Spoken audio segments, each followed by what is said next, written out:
proper counseling. The sooner it is done, the better it is for the victim.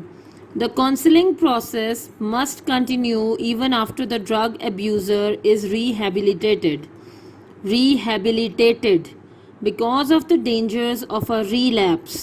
Doctors, family, and friends must continue to critically watch and counsel the victim for better motivation and adjustment.